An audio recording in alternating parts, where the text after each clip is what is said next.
The autumn rain drummed against the windows of the Riverside Inn, a modest hotel tucked away in the quiet town of Millbrook, Pennsylvania. It was the kind of place that time seemed to have forgotten. Worn carpets with faded floral patterns, brass fixtures that had lost their shine decades ago, and the lingering scent of old wood and memories. The lobby was nearly empty at this late hour, save for a few weary travelers checking in after long journeys.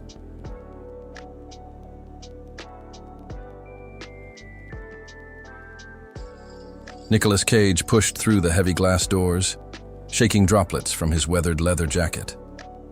His hair was damp, streaked with silver that caught the dim light of the chandelier overhead.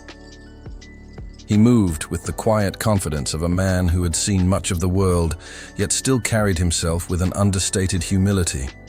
The weight of recent months pressed on his shoulders, another film wrapped, another character left behind, another hotel room in another forgotten town.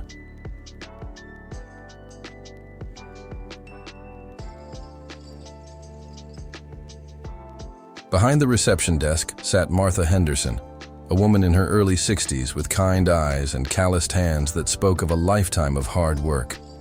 Her graying hair was pulled back in a simple bun, and she wore a navy cardigan that had seen better days. She looked up as Nicholas approached, offering the genuine smile of someone who still believed in the goodness of strangers. "Good evening, sir. Checking in?" "Yes, reservation under Cage."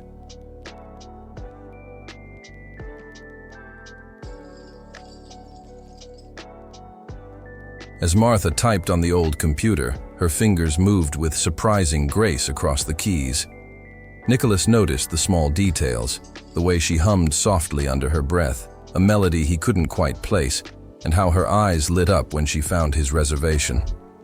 "Room 237, sir. It's one of our quieter rooms overlooking the river. The view is quite lovely, especially with the autumn colors." "Thank you."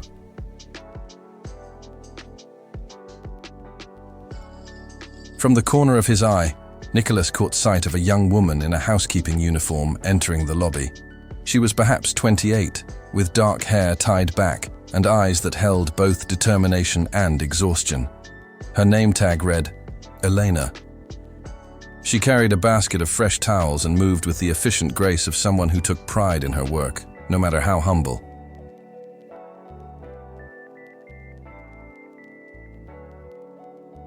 As Eleanor passed a group of well-dressed guests near the elevator, one of them, a pompous man in an expensive suit, deliberately knocked his coffee cup to the floor. The dark liquid splashed across the pristine marble, and the cup shattered with a sharp crack that echoed through the quiet lobby. "Miss! Miss!" the man called out imperiously, his voice carrying the entitled tone of someone accustomed to being served. "Clean this up immediately."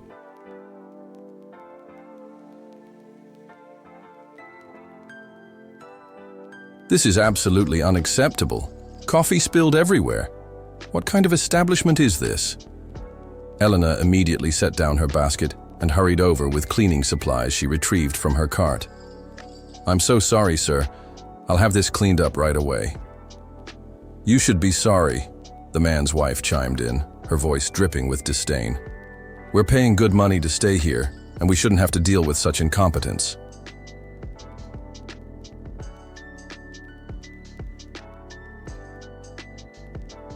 Nicholas watched as Elena knelt on the cold marble floor, carefully picking up the broken pieces, while the couple continued their verbal assault. Other guests in the lobby seemed to look away, uncomfortable but unwilling to intervene. The young woman's hands trembled slightly as she worked, but her face remained composed, professional. She had clearly endured this kind of treatment before. "Honestly," the man continued, his voice rising, "you people need to learn your place."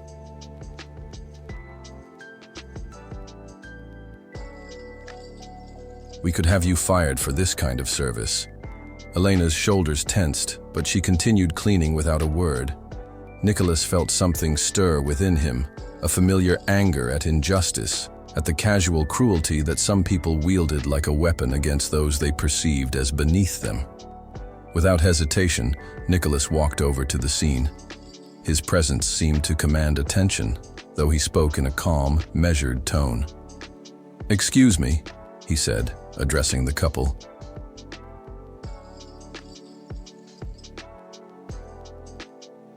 I couldn't help but notice what happened here. It seems like an accident. Anyone could have bumped that table. The man turned, ready to launch into another tirade, but something in Nicholas's steady gaze gave him pause.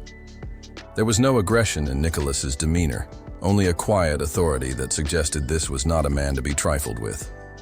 "This is none of your business," the woman said, though her voice had lost some of its earlier venom.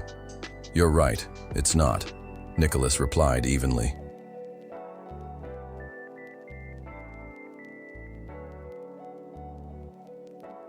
"But I've been watching, and I saw your husband deliberately knock that cup over. This young lady has nothing to apologize for." The couple exchanged glances, suddenly uncertain.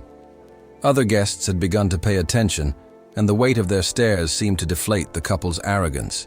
Elena looked up from her cleaning, surprise evident in her dark eyes. She wasn't accustomed to guests defending her. "Now see here," the man began, but Nicholas held up a gentle hand.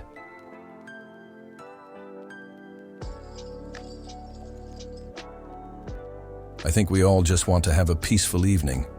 Maybe we could all use some kindness instead of accusations." The couple, faced with the quiet dignity of Nicholas's intervention and the growing attention from other guests, mumbled something about being tired from their journey and retreated to the elevator. As the doors closed behind them, the lobby seemed to exhale collectively. Elena finished cleaning and stood, gathering her supplies.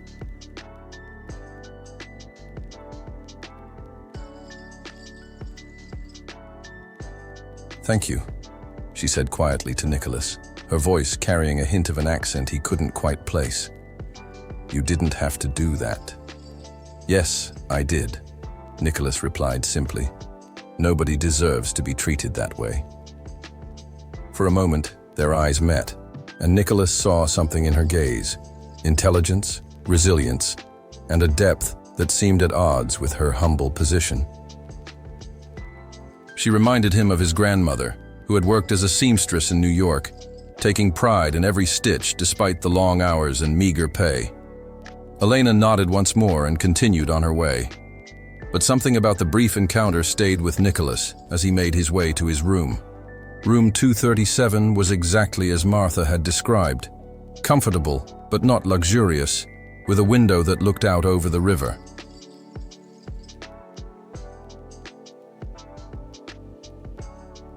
The autumn trees on the far bank glowed gold and crimson in the lamplight, their reflection shimmering on the dark water.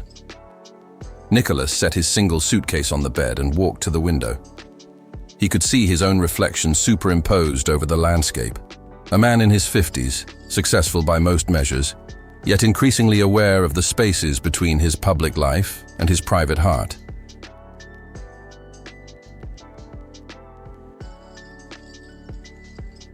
Fame had brought him many things, but it had also created a distance from the simple human connections that truly mattered. He thought about Elena, about the dignity with which she had handled that humiliation, about the brief moment of gratitude in her eyes. There had been something else there too, a flicker of recognition, perhaps, though he couldn't be sure. The next morning dawned gray and misty, with low clouds hanging over the river like a soft blanket.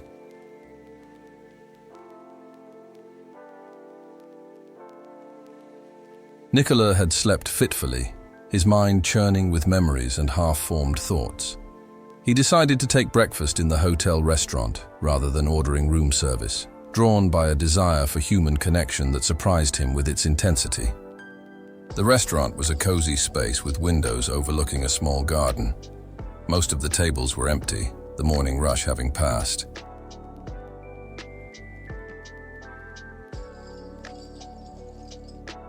Nicholas chose a corner table where he could observe without being observed, a habit he'd developed over years of trying to maintain some privacy in public spaces. Elena appeared from the kitchen carrying a coffee pot, moving from table to refresh cups for the few remaining diners.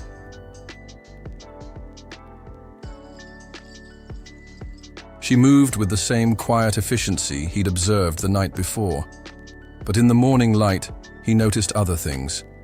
The way she paused to straighten a crooked picture on the wall. How she smiled genuinely at an elderly couple sharing breakfast. The careful attention she paid to even the smallest details of her work. When she reached his table, Nicholas looked up from his newspaper and smiled. "Good morning." "Good morning, Mr. Cage. Coffee?"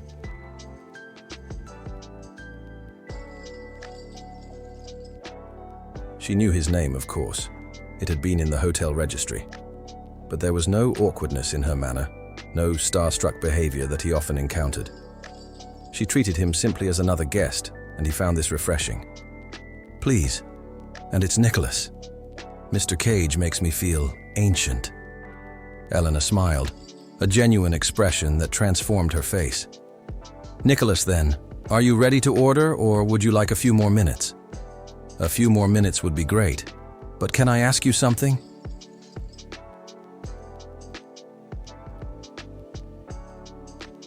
Elena paused, coffee pot still in hand, and nodded. "Last night, you handled that situation with remarkable grace. That couldn't have been easy." She was quiet for a moment, seeming to weigh her response. "It's part of the job," she said finally. "People are traveling, they're tired, sometimes stressed. I try not to take it personally." "That's very mature of you. Have you worked here long?" 3 years, since I moved to town." Nicholas sensed there was more to the story, but he didn't want to pry. Instead, he said, "Well, I'm glad there are people like you in the world. It makes a difference." Elena's cheeks colored slightly, and she seemed touched by the genuine warmth in his voice. "Thank you. I'll be back to take your order in a few minutes." As she moved away, Nicholas found himself watching her interact with other guests. There was something almost musical in the way she moved, a rhythm and flow that spoke of an artist's sensibility. He wondered about her story, about what had brought her to this small town and this humble job. He ordered a simple breakfast, scrambled eggs, wheat toast, and fresh fruit, and found himself in no hurry to finish. The peaceful atmosphere of the restaurant, so different from the bustling environments he usually found himself in, was deeply soothing.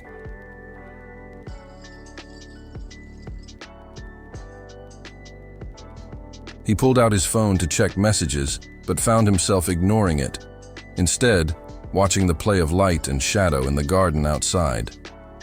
"How is everything?" Elena appeared beside his table, having moved so quietly he hadn't noticed her approach. "Perfect, thank you. The eggs are just right." He paused, then asked, "Have you lived in Millbrook your whole life?" "No, I'm originally from Romania. I came here about 4 years ago." The slight accent he detected made sense now. "That's quite a journey. What brought you to Pennsylvania?" Elena glanced around the nearly empty restaurant, then sat down across from him, a boldness that surprised them both. "My husband died in an accident back home. He was a musician, very talented. After he passed, there wasn't much left for me there. A friend had a cousin here who said there might be work." The simple way she stated these profound losses hit Nicholas like a physical blow. He saw the pain she carried, carefully contained, but never truly hidden. "I'm sorry for your loss," he said quietly. "Thank you. It was difficult. But I'm grateful to be here, to have work, to have a chance at a new life." Was he the only musician in the family? Elena's eyes lit up with a mixture of joy and sorrow. "Oh no, we both played. He was classically trained, violin, but I was just, how do you say, self-taught. Piano mostly, though I could manage a few other instruments." "You mean you don't play anymore?" The light in her eyes dimmed. "There's no time, really. And I sold my piano before I left Romania. I needed the money for the journey." Nicholas felt something shift inside his chest, a recognition of loss that transcended his own experience. That must have been incredibly difficult. It was, but sometimes we have to let go of one dream to chase another. What was your other dream? Elena smiled sadly. To play in a symphony orchestra. It was foolish, probably. I wasn't formally trained, just learned by listening, by watching, by feeling the music. But André, my husband, he always said I had a gift. The conversation was interrupted by Martha's appearance in the doorway. Elena, dear, there are guests checking out. Could you help with the luggage? Elena immediately stood, the spell of the moment broken. Of course. Excuse me, Nicholas. As she hurried away, Nicholas sat back in his chair, his breakfast forgotten. Something about Elena's story had touched a deep chord within him. He recognized the look in her eyes when she spoke of music, the same expression he'd seen in his own mirror countless times when discussing acting, the passion that transcended profession and became identity. He thought about his own journey, the years of struggling before recognition came, the dreams that had almost died before finding their voice.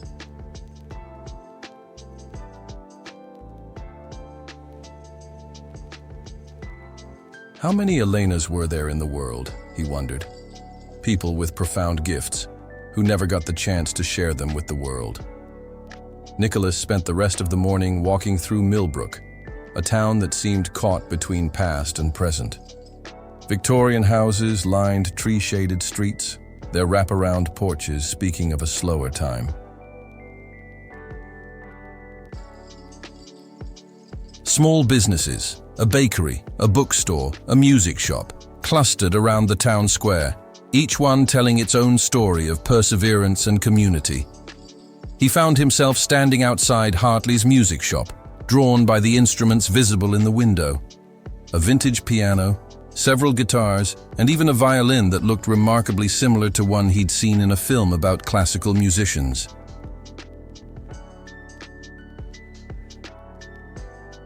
The owner, a man in his 70s with wild white hair and ink-stained fingers, looked up from tuning a guitar as Nicholas entered.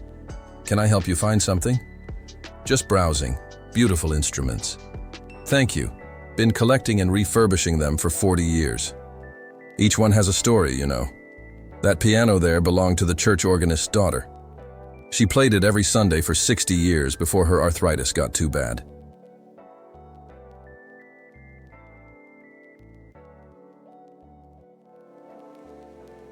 Nicholas approached the piano, running his fingers over the worn but well-maintained keys. "Does it still play well?" "Like a dream. Just needs someone to love it again." The phrase resonated with Nicholas more than he expected. What would something like this cost? The old man quoted a price that was reasonable, almost surprisingly so. Nicholas found himself imagining Elena's face if she could play again, could reconnect with the part of herself she'd had to leave behind.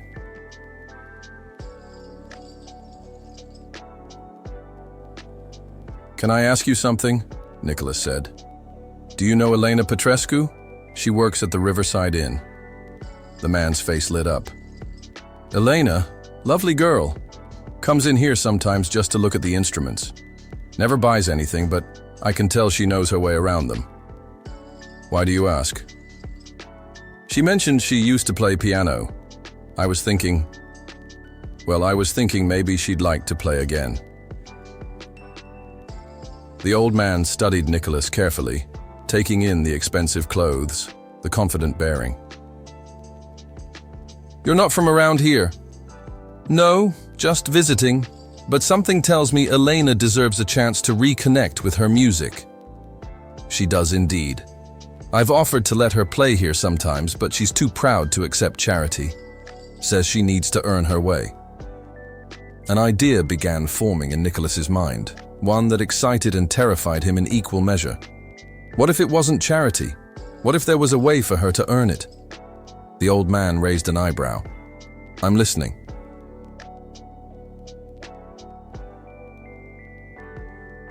Nicholas spent the next hour in conversation with Harold Hartley, the music shop owner.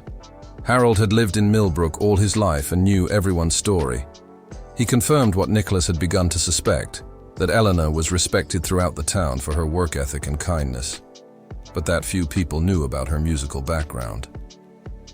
"She's helped more people in this town than she realizes," Harold said.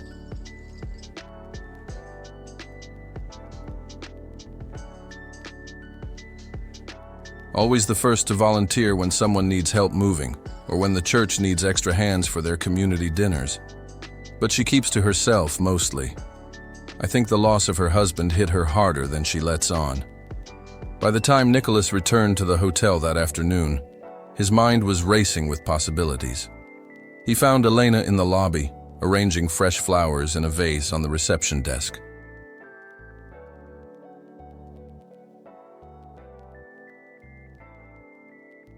The autumn blooms, chrysanthemums and marigolds, brought warmth to the space, and he realized she had been responsible for many of the small touches that made the hotel feel like a home rather than just a place to sleep. "The flowers are beautiful," he said, approaching the desk where Martha was sorting mail. Elena looked up, a slight flush coloring her cheeks. "Thank you. I picked them from the garden behind the hotel. Mrs. Henderson lets me arrange them sometimes." "Elena has quite an eye for beauty," Martha added. "She's transformed this place since she started working here, always finding ways to make our guests more comfortable." Nicholas watched as Elena adjusted one of the stems, her movements precise and graceful. "Elena, could I ask you a favor?" She looked surprised. "Of course. I'm having dinner tonight at that little restaurant on Main Street. Rosa's, I think it's called. I hate eating alone, and I was wondering if you might join me."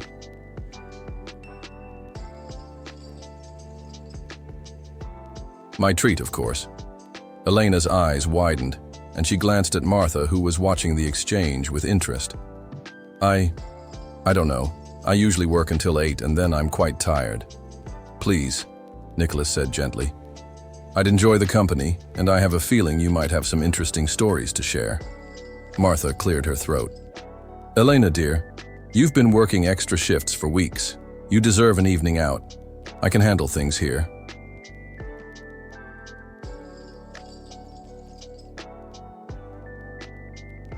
Elena looked between them, uncertainty clear on her face.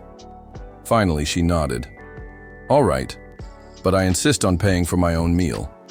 "We'll discuss that later," Nicholas said with a smile. "Shall we say 7:30? Rosa's Italian restaurant was exactly the kind of place Nicholas had hoped for. Intimate, family-owned, with checkered tablecloths and the rich aroma of garlic and herbs filling the air. The owner, Rosa herself, was a robust woman in her 60s who greeted every guest like family.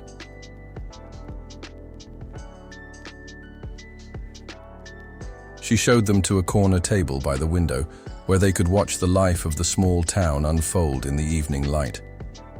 Eleanor had changed from her work uniform into a simple blue dress that brought out the color of her eyes. Her hair was down, falling in soft waves around her shoulders, and Nicholas was struck by how lovely she was when not hiding behind the professional mask of service work. "This is nice," she said, looking around the restaurant with genuine appreciation.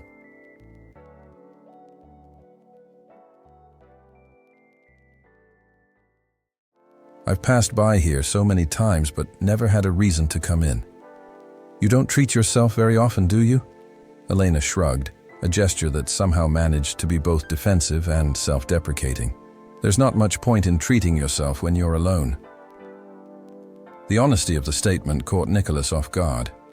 He recognized the feeling, the way that luxury could feel hollow when there was no one to share it with, no one to appreciate the small moments of beauty or pleasure.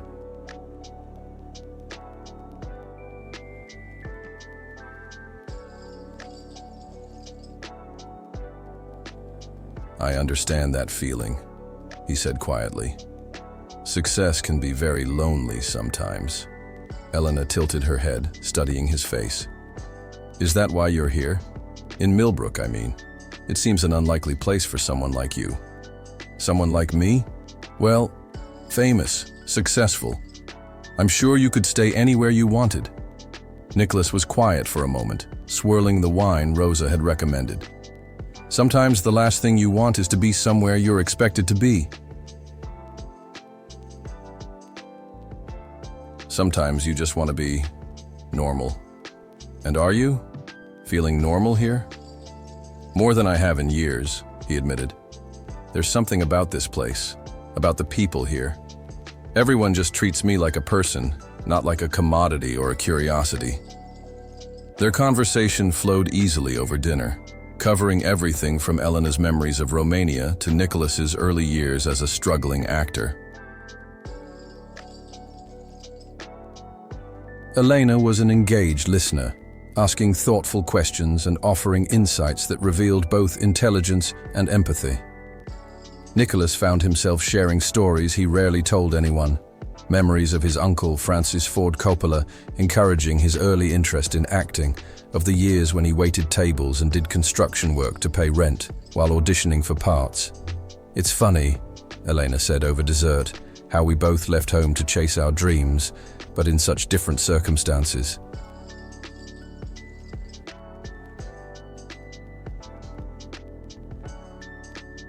What do you mean? You left to become something more than you were. I left to become less than I was. The statement hung between them, heavy with implication. Less than you were. Elena looked down at her hands, fingers that had once danced across piano keys now bearing the calluses of physical labor. In Romania, I was Elena the pianist. Here, I'm just Elena the hotel cleaner. It's not a judgment of the work. All honest work has dignity. But it's smaller than who I used to be. Who you used to be is still part of who you are, Nicholas said gently. Circumstances change, but gifts don't disappear. Don't they? I haven't played piano in 3 years. Sometimes I dream about it, and when I wake up, my fingers are moving like I'm playing. But when I try to remember a piece I used to know by heart, she shook her head. It's like trying to remember someone's face after they've been gone too long.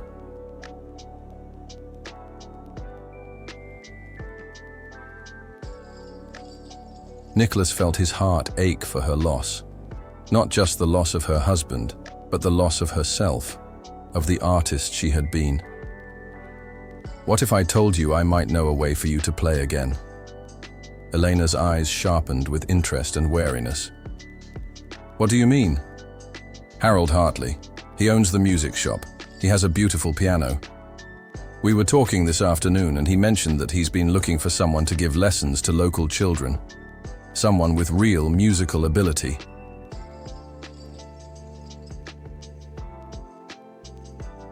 I'm not qualified to teach. Harold thinks you are. He's heard you hum while you work, seen how you respond to music. He says he can tell when someone has genuine musical instinct. Elena was quiet for a long moment, processing this information. Even if that were true, I can't afford to rent a piano, let alone buy one. And I need my job at the hotel. What if the teaching job paid enough that you could reduce your hours at the hotel? What if there was a piano available for you to practice on? Nicholas, Elena said softly, that's very kind, but I can't accept charity. I've worked hard to build a life here on my own terms. It wouldn't be charity. It would be an opportunity, one you'd earn through your skill and dedication. Elena studied his face, looking for ulterior motives or pity. What she saw instead was genuine respect and something that looked like hope. Why would you do this for me? You barely know me. Nicola considered the question carefully. Because I recognize something in you that I've felt in myself. The pain of having a gift that no one gets to see. The frustration of being more than people expect you to be. And because... He paused, searching for the right words. Because kindness is never wasted. and talent deserves a chance. They walked back to the hotel in comfortable silence, both lost in thought. The evening air carried the scent of wood smoke from chimneys and the last roses of the season. Street lamps cast pools of warm light along the sidewalk, and their footsteps echoed softly in the quiet night. At the hotel entrance, Elena turned to face him. "Thank you for dinner, and for seeing me. Thank you for letting me see you." She smiled, an expression that reached her eyes and transformed her entire face. "I'll think about what you said, about the teaching. That's all I ask."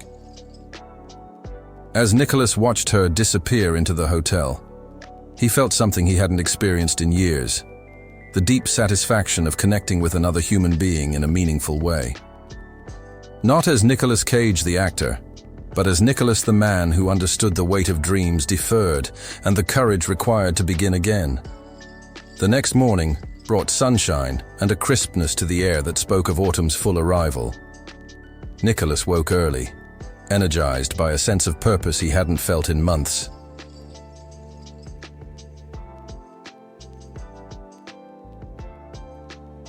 He had a plan, one that would require careful orchestration but could potentially change Elena's life, and perhaps his own. His first stop was Harold Hartley's music shop. The old man was already at work, carefully cleaning the keys of an old upright piano. "Nicholas, I was hoping you'd come by. I've been thinking about our conversation yesterday." "Good thoughts, I hope." "Very good. I made some calls last night to people I know in town. There are at least 6 families who would love piano lessons for their children, and they're willing to pay a fair rate. More importantly, I spoke to Pastor Williams at the community church. They've been looking for someone to play for their Sunday services and special events." Nicholas felt excitement building. "And Elena would be qualified for that?" "More than qualified.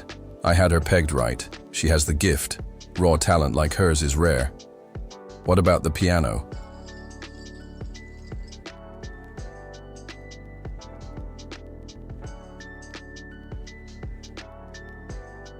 Harold grinned and patted the instrument he'd been cleaning. "This beauty is looking for a home. Previous owner passed away last month, and the family wants it to go to someone who'll appreciate it. I could arrange for it to be moved to Elena's apartment for a very reasonable rent-to-own agreement." The pieces were falling into place almost too perfectly. Nicholas felt the familiar thrill he experienced when a role came together, when disparate elements suddenly formed a coherent whole.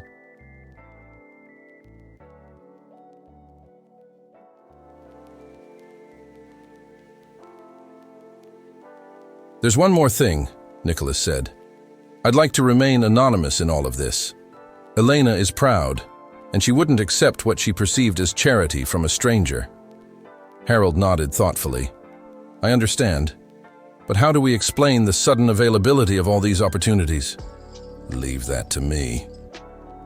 Nicholas spent the rest of the morning crafting a careful plan.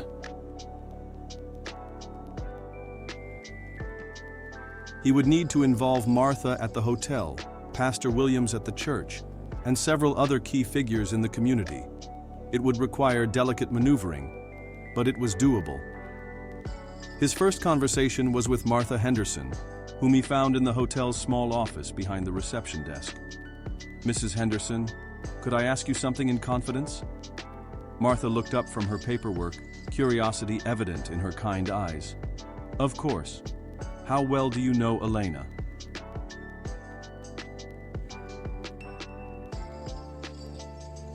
"Her background, her story. Better than most, I suppose. She's been like a daughter to me since she arrived in town. Why do you ask?" Nicholas explained what he'd learned about Elena's musical background and his conversation with Harold Hartley.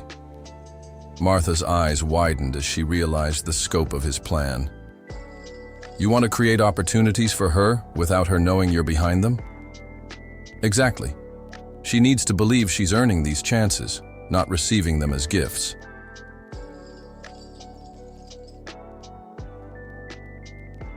Martha was quiet for a moment, then smiled slowly. You know, I've always suspected there was more to Elena than she let on. Sometimes I catch her humming while she works, and it's not just casual humming.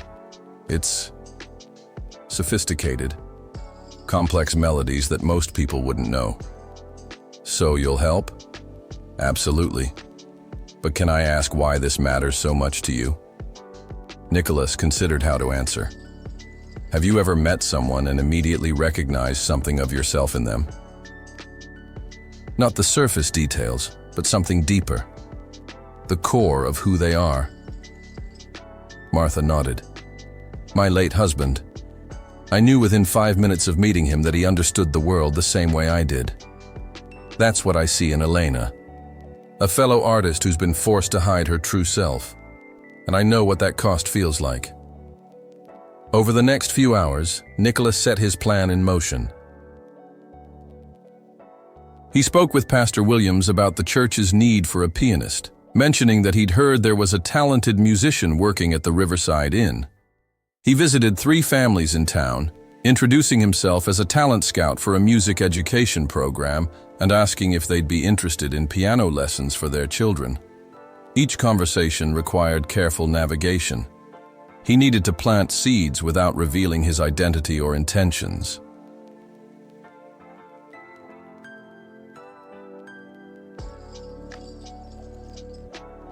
But Nicholas had spent decades studying human nature for his craft, and he found that most people were eager to help when they believed it would benefit someone deserving. By evening, the stage was set. Now came the most delicate part, ensuring that Elena received these opportunities in a way that would feel natural and earned. Martha proved to be an excellent co-conspirator. When Elena arrived for her evening shift, Martha greeted her with unusual excitement.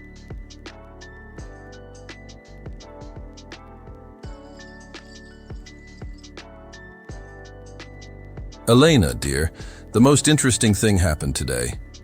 Pastor Williams stopped by asking if I knew anyone who might be qualified to play piano for church services. And then Harold Hartley called about piano lessons for children. It seems several families are looking for an instructor. Elena looked puzzled. Why are you telling me this? Well, Martha said carefully, I may have mentioned that you have musical experience. I hope you don't mind.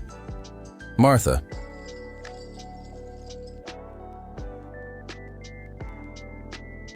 Elena's voice carried a warning tone. I know, you're private about your past. But Elena, this could be exactly what you've been waiting for. A chance to use your gifts again. I told you I haven't played in years. I wouldn't even know where to begin. Harold said he'd be happy to let you practice on his instruments until you feel ready. And the church position would only be Sundays, maybe the occasional wedding or funeral. You could keep your hours here at the hotel.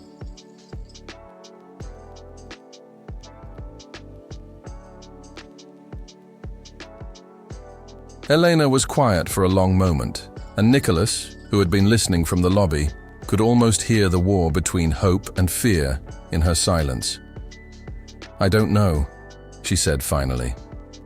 What if I've forgotten too much? What if I disappoint people? What if you don't? Martha countered gently. What if you're even better than you remember?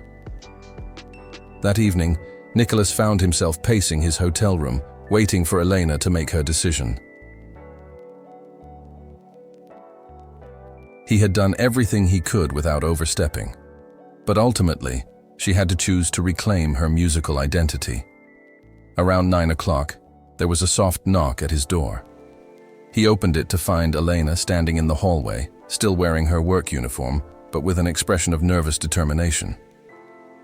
I'm going to do it, she said without preamble. I'm going to talk to Harold tomorrow about practicing on his piano. Nicholas felt a surge of joy that he struggled to keep from his face.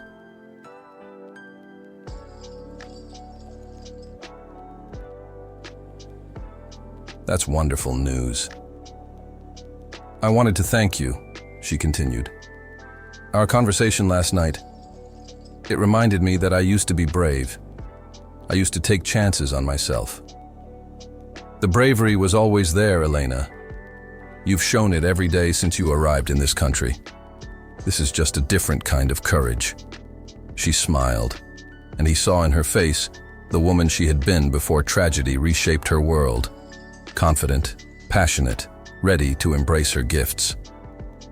Will you still be here tomorrow?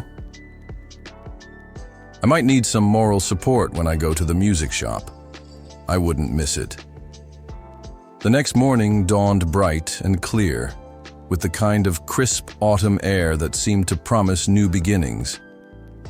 Nicholas met Elena at the hotel entrance, and together they walked to Harold's music shop. Elena was quiet, her nervousness evident in the way she kept adjusting her purse strap and stealing glances at her own reflection in store windows. What if I sit down at the piano and nothing comes?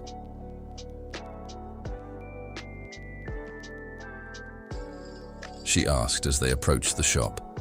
Then you'll try again tomorrow, and the next day, until it comes back. Harold greeted them warmly, his excitement barely contained.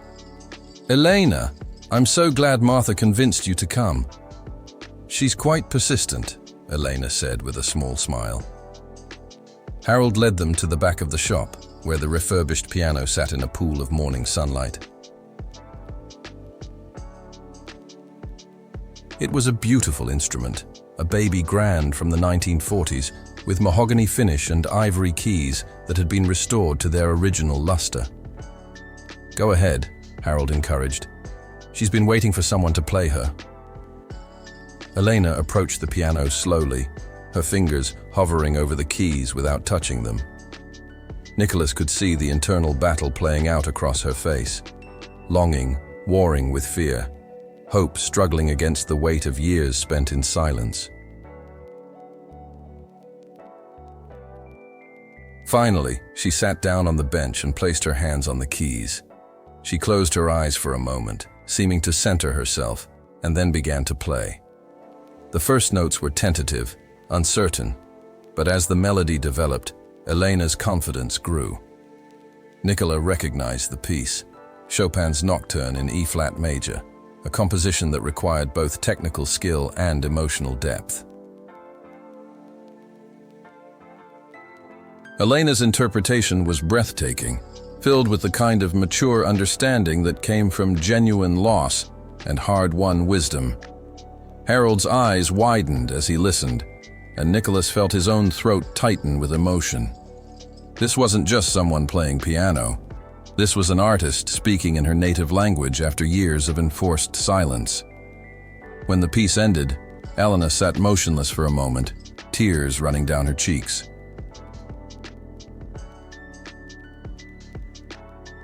The shop was utterly silent, except for the echo of the final notes. My God, Harold whispered. Elena. That was extraordinary. Elena wiped her eyes and turned to face them. I thought I'd forgotten. I thought it was gone. It was never gone, Nicholas said gently. It was just waiting. Over the next few days, Elena split her time between her duties at the hotel and hours of practice at Harold's shop. Her playing grew stronger and more confident with each session, muscle memory returning along with the joy that had been missing from her life for so long. Nicholas extended his stay at the hotel, officially to enjoy the peaceful atmosphere of the small town, but really to witness Elena's transformation.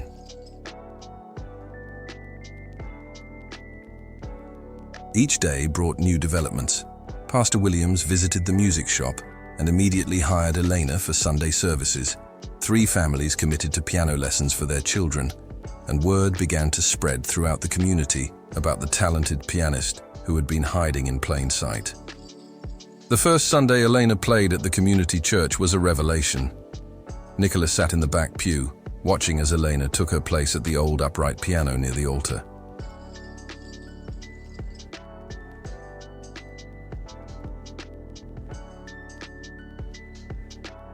She wore a simple navy dress, her hair pulled back in an elegant chignon. And when her fingers touched the keys for the opening hymn, the entire congregation seemed to lean forward in amazement. Her playing was more than accompaniment. It was ministry in its own right, lifting the familiar hymns to new heights of beauty and meaning. During the service, Pastor Williams asked Elena to play a solo piece. She chose Bach's Jesu, Joy of Man's Desiring, and her interpretation was so moving that several people in the congregation wiped away tears. After the service, Elena was surrounded by church members offering congratulations and praise. Nicholas watched from a distance as she accepted their words with gracious humility, her face glowing with a happiness he hadn't seen before. "You did this, didn't you?" Nicholas turned to find Martha Henderson beside him, watching Elena with maternal pride. "I don't know what you mean." Martha smiled knowingly. The sudden availability of opportunities, the convenient timing, the way everything fell into place so perfectly, that doesn't happen by accident. Nicholas was quiet for a moment, then said, "Sometimes people need help seeing their own worth. Elena just needed someone to believe in her talent. And you're that someone? I'm just a guest at your hotel who happened to recognize something special." Martha studied his face, taking in the genuine care and affection she saw there. "She doesn't know, does she? About your part in all this? And she never will. This is her achievement, her courage, her talent. I just helped remove a few obstacles." "That's very generous of you," Nicholas shrugged. "Generosity has nothing to do with it. This is about justice. Elena deserves the chance to share her gifts with the world." As if hearing her name, Elena looked over and caught sight of Nicholas. She excused herself from the group of admirers and walked over to him. "You came?" she said, her voice warm with pleasure. "I wouldn't have missed it. You were magnificent. I felt alive again, like I remembered who I used to be." "Who you always were," Nicholas corrected gently. "You just found your way back to her." Elena's eyes shimmered with unshed tears. "I don't know how to thank you. If you hadn't encouraged me that first night, you would have found your way eventually." "You're too talented to stay hidden forever." They stood in comfortable silence for a moment, surrounded by the cheerful chaos of post-service fellowship. Finally, Elena spoke again. "I have something to tell you. Martha offered me a new arrangement at the hotel. Reduced hours so I can focus more on music. And with the church position and the piano lessons." She paused, seeming almost afraid to voice her hope. "For the first time since Andre died, I feel like I might actually build a life worth living." Nicholas felt a deep satisfaction settle in his chest. "That's the best news I've heard in years." "There's something else," Elena continued. "Harold wants me to give a recital next month. A proper concert, with posters and tickets and everything. I'm terrified. Terrified is good. It means it matters to you. Will you—" She hesitated, then forged ahead. "Will you still be in town?" "I know you must have other places to be, other commitments, but I'll be there," Nicholas promised, and meant it. The weeks that followed were a whirlwind of activity. Elena threw herself into preparation for the recital with the dedication of someone making up for lost time. She practiced for hours each day, working through a program that ranged from Bach to Chopin to contemporary pieces.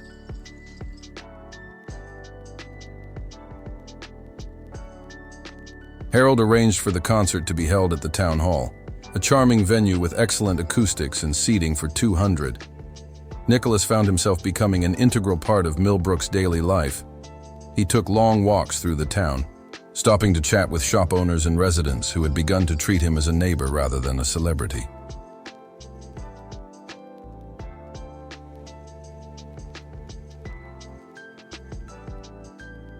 He helped Harold move instruments, assisted Martha with small repairs around the hotel, and even volunteered to help Elena with her practice sessions.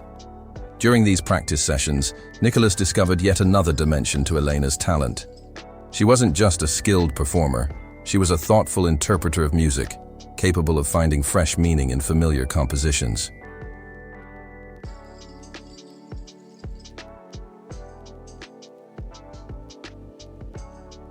Her technique was flawless, but more importantly, she played with the kind of emotional honesty that separated mere competence from artistry.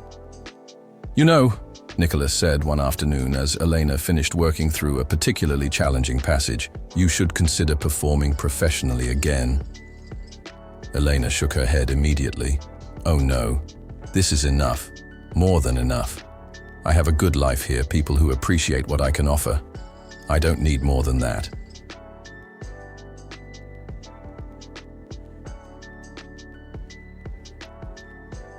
"But what if more wanted you?" Elena looked at him curiously. "What do you mean?" Nicolas had been wrestling with an idea for days, one that both excited and terrified him. "I have some connections in the music world. People who are always looking for talented performers. Nicolas, I appreciate the thought, but I'm not that kind of musician. I never had formal conservatory training, never performed with major orchestras. I'm just small-town good."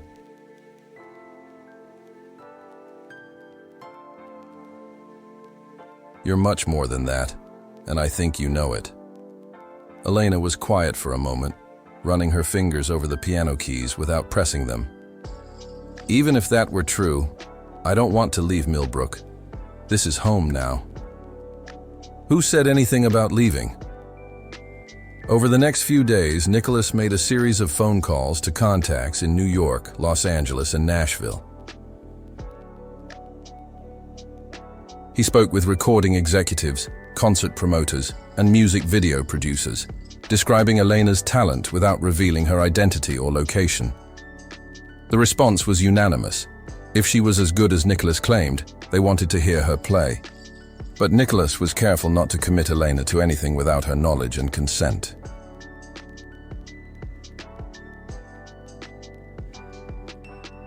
Instead, he began planting seeds, mentioning in casual conversation the opportunities that existed for musicians willing to work with modern recording technology, the possibilities for building a career without sacrificing the stability of home. Elena listened to these conversations with growing interest, but also with the wariness of someone who had learned not to trust in dreams too easily. The night of Elena's recital arrived with the first frost of the season.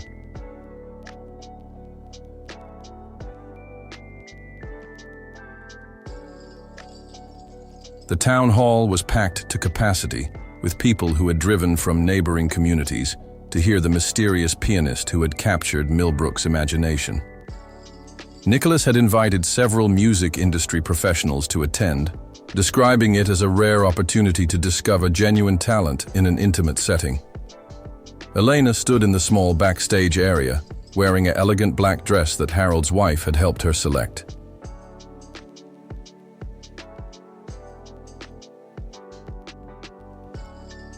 Her hair was styled in a simple updo that emphasized the graceful line of her neck, and she wore the pearl earrings that had been her grandmother's. "How do you feel?" Nicolas asked, finding her pacing nervously behind the curtain. "Like I'm about to jump off a very high cliff," she admitted. "Good. That means you're taking it seriously." "What if I disappoint them? What if I'm not as good as everyone thinks?" Nicolas took her hands, stilling their trembling.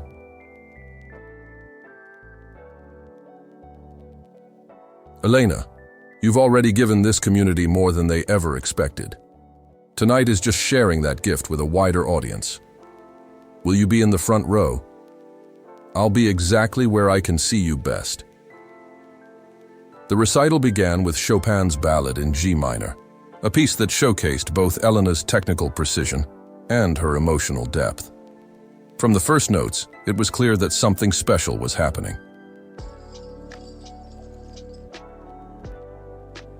The audience, which had begun the evening with polite expectation, quickly became captivated by the sheer beauty and power of Elena's performance. Nicolas watched from his seat in the third row, aware that the music industry professionals he'd invited were sitting forward in their chairs, phones out to record portions of the performance.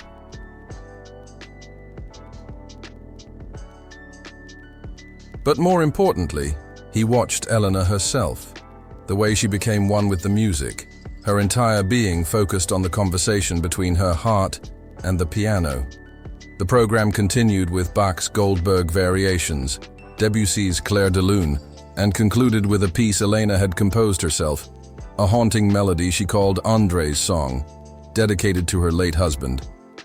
By the time she played the final note, there wasn't a dry eye in the house.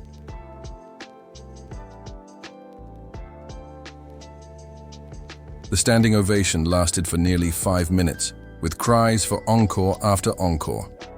Elena graciously obliged, playing 2 additional pieces before finally taking her final bow.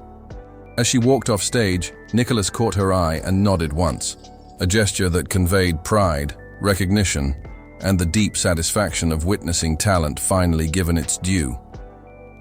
The reception after the concert was a celebration unlike anything Millbrook had seen in years.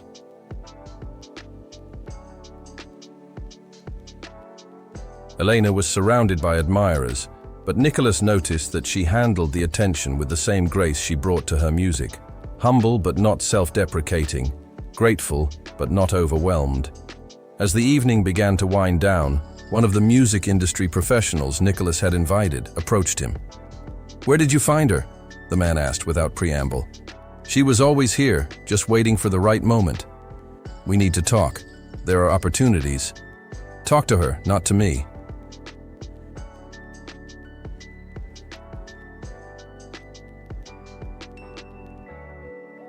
But understand that she's not looking to be discovered.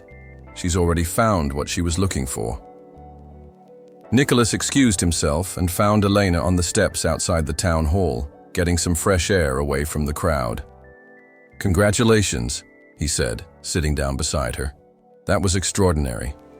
"I can't believe it's over," Elena said, her voice full of wonder. "For weeks, all I could think about was tonight, and now you get to decide what comes next."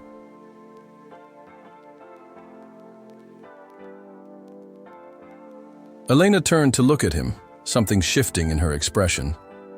"Several people tonight told me you're the reason all of this happened. The church position, the piano lessons, even Harold's willingness to let me practice." Nicolas felt his heart skip a beat. "Elena, it's true, isn't it? You orchestrated all of this." There was no accusation in her voice, only curiosity and perhaps a touch of awe.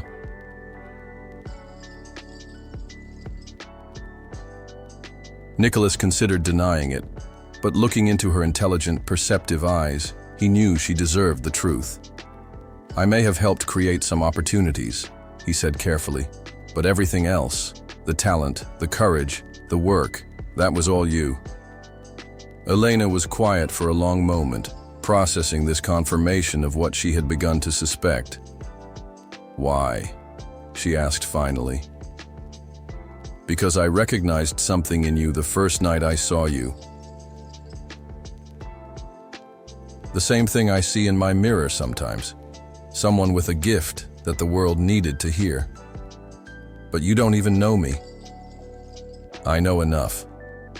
I know you have enough grace to endure humiliation without losing your dignity.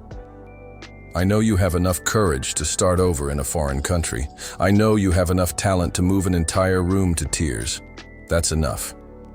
Elena's eyes filled with tears, but they were tears of gratitude rather than sorrow. "Thank you," she whispered. "For seeing me, for believing in me, for giving me back myself. You did that yourself, Elena. I just helped remove a few obstacles." They sat in comfortable silence for a few minutes, listening to the sounds of celebration continuing inside the hall. Finally, Elena spoke again. "Some of those people tonight, they want to help me make recordings, maybe perform in bigger venues. Part of me is tempted, but I think I've learned the difference between success and happiness. Success is getting what you want. Happiness is wanting what you have. Nicholas smiled, recognizing the wisdom in her words. "And what do you have?" Elena gestured toward the town hall, where her friends and neighbors were still celebrating her triumph. "A community that values me, work that fulfills me, the chance to share music with people who appreciate it, a friend who saw my potential and helped me reclaim it."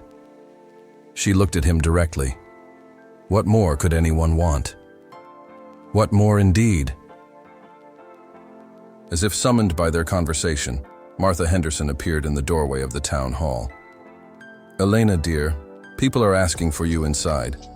I think they want to start planning your next concert."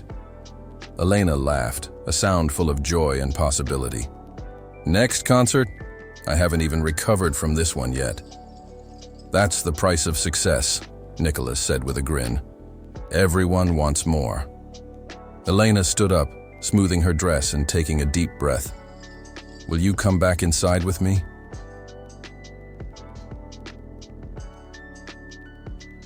"In a minute. I want to enjoy the quiet for just a moment longer." Elena leaned down and kissed his cheek gently. "Thank you, Nicholas, for everything." As she disappeared back into the hall, Nicholas remained on the steps, looking up at the star-filled sky. He felt a deep sense of completion, of having participated in something genuinely meaningful. For all his professional success, all the accolades and recognition, nothing had given him the satisfaction he felt at this moment, the knowledge that he had helped another person reclaim their authentic self.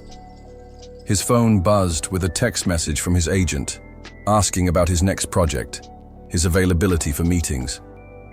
Nicholas looked at the message for a moment, then put the phone back in his pocket, without responding. Those concerns could wait.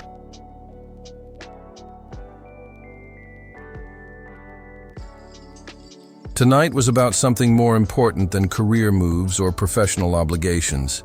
Tonight was about the recognition that real fulfillment came not from what you achieved for yourself, but from what you helped others achieve for themselves. It came from the understanding that kindness was never wasted, that talent deserved its chance, and that sometimes the most important role you could play was simply being present to witness another person's triumph.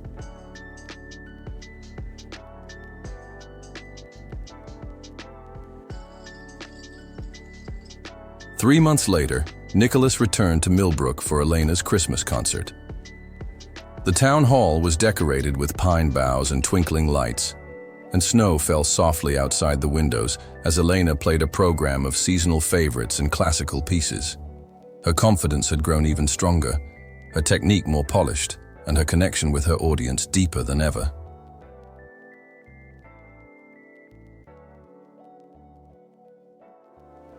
After the concert, Nicholas found himself at a small gathering in Harold's music shop, surrounded by the people who had become more than acquaintances over his extended stays in town.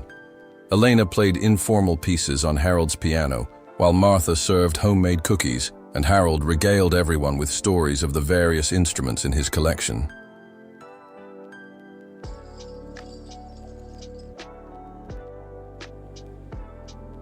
"You know," Elena said during a quiet moment when she and Nicholas found themselves standing together by the window, "I never did properly thank you."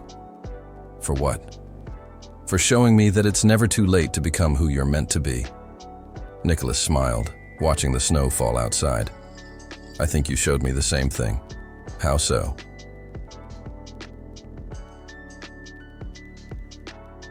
"I came to Millbrook running away from something, from the pressure, from the expectations, from a life that had started to feel like a performance even when the cameras weren't rolling. But watching you reclaim your music reminded me why I started acting in the first place. It was never about fame or success. It was about truth, finding it, expressing it, sharing it with others." Elena nodded thoughtfully. "And have you found your truth again?"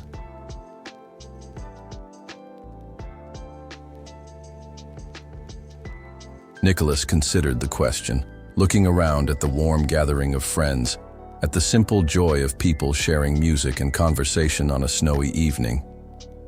"I think I'm getting closer." Elena smiled and returned to the piano, beginning to play a gentle melody that filled the shop with warmth and light.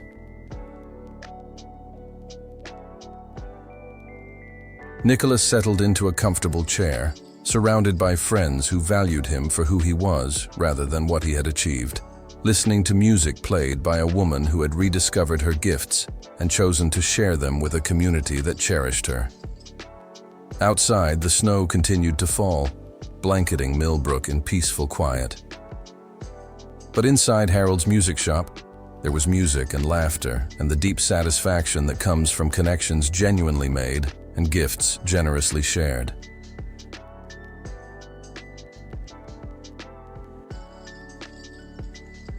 As the evening drew to a close and people began to gather their coats and say their goodbyes, Nicolas reflected on the unexpected journey that had brought him to this small town and these meaningful relationships. He had come to Millbrook as Nicolas Cage the actor, seeking anonymity and escape. But he was leaving as Nicolas the friend, the believer in second chances, the quiet supporter of dreams deferred but never abandoned.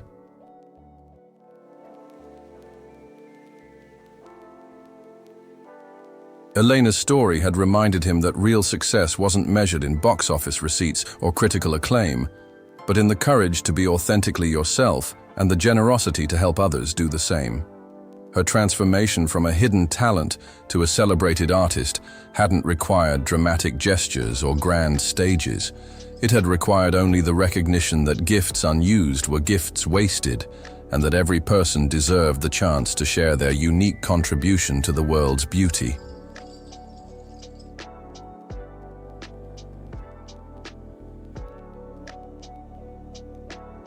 As Nicolas walked back to the Riverside Inn through the gently falling snow, he carried with him the melody Elena had been playing and the memory of her smile when she realized her music could bring joy to others.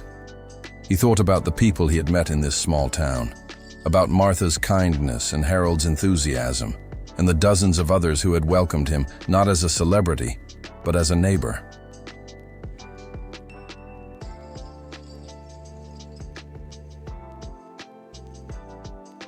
Most of all, he thought about Elena, the woman who had reminded him that sometimes the most important role you can play is simply being present to witness another person's courage, to believe in their potential, and to help create the conditions where that potential can flourish. In his hotel room, Nicolas sat by the window looking out at the snow-covered town square. He pulled out his phone and finally returned his agent's call, but not to discuss his next project.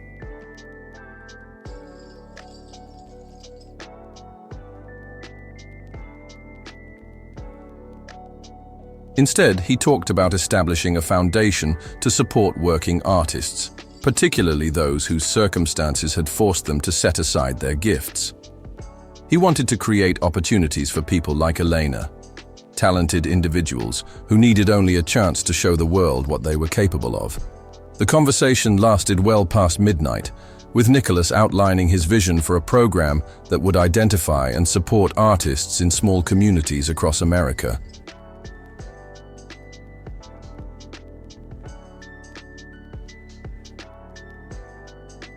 Not to make them famous, necessarily, but to ensure that no one's gifts went unrecognized or unused simply because of circumstances beyond their control. When he finally hung up the phone, Nicolas felt the deep satisfaction that comes from finding purpose beyond personal achievement. Elena's story had given him something more valuable than any role he had ever played. It had given him a mission that extended far beyond himself.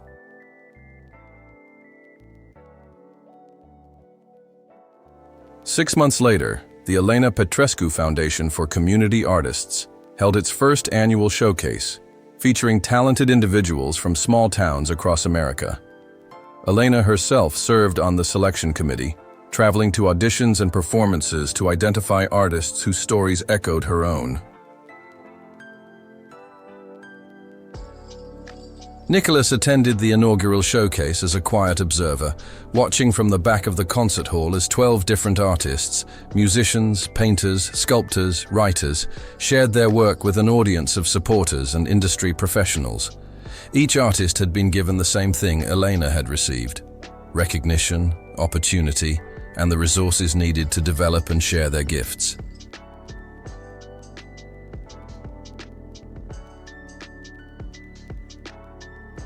During the intermission, Elena found him in the lobby, elegant in a midnight blue gown that reflected the confidence and poise she had developed over the past year. "Are you proud of what we've built?" she asked, gesturing toward the bustling lobby filled with artists and supporters. "I'm proud of what you've built," Nicolas corrected. "This foundation, your success, your influence, it all grew from your courage to reclaim your gifts." "Our courage," Elena said firmly.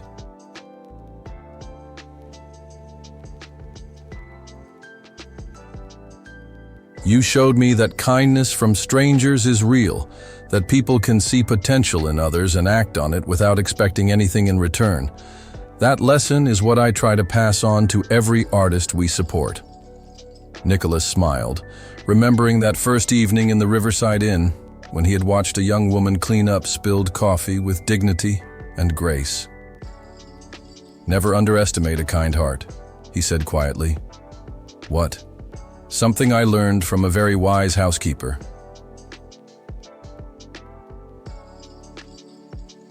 "She taught me that the person you help may change your life." Elena's eyes sparkled with recognition and affection. "She sounds like someone I'd like to meet." "You already have." As the second half of the showcase began, Nicolas took his seat and watched as artist after artist shared their unique voice with the world. Each performance was a testament to the power of recognition and opportunity, to the importance of seeing past surface appearances, to the gifts that lay hidden beneath. But more than that, each performance was a reminder that kindness was never wasted, that talent deserved its chance, and that sometimes the most important thing one person could do for another was simply to say, "I see you, I believe in you, and I'm willing to help create the conditions where your gifts can flourish." The final performance of the evening was Elena herself, playing a new composition she had written specifically for the Foundation's showcase.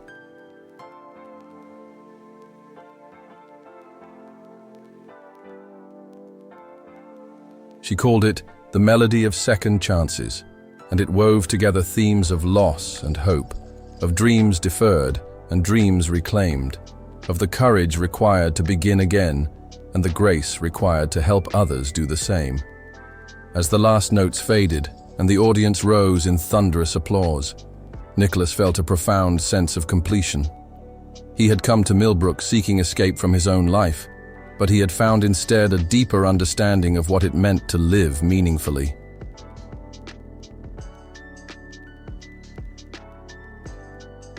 Elena's transformation had catalyzed his own, reminding him that true success was measured not in personal achievement, but in the positive impact one person could have on another's life. The foundation that grew from their chance encounter would go on to support hundreds of artists over the years, creating opportunities for talented individuals whose circumstances might otherwise have kept their gifts hidden from the world.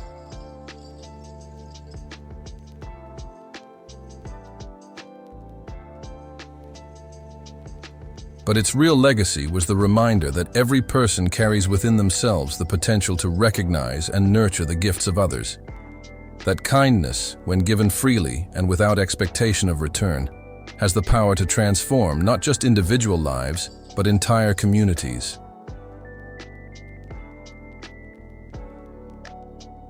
As Nicolas left the concert hall that evening, surrounded by artists whose lives had been changed by a simple commitment to seeing and supporting talent wherever it might be found, he carried with him Elena's melody and the deeper understanding it represented.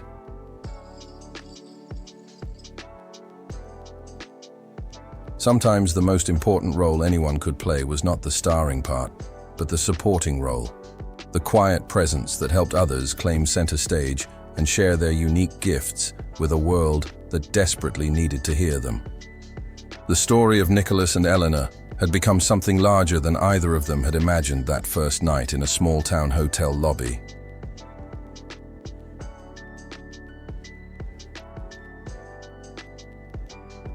It had become a testament to the profound truth that kindness is never wasted, that talent deserves its chance, and that sometimes the most meaningful success comes not from what we achieve for ourselves, but from what we help others achieve for themselves. Never underestimate a kind heart. The person you help may change your life, and in changing theirs, you may discover that you have also changed the world, one small act of recognition and support at a time.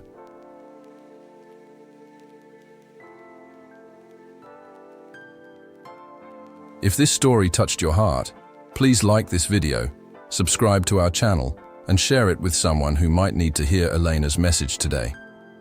Your support helps us continue sharing stories of hope, kindness, and the extraordinary potential that exists within ordinary people. What act of kindness changed your life? Share your story in the comments below. You never know who might need to hear it.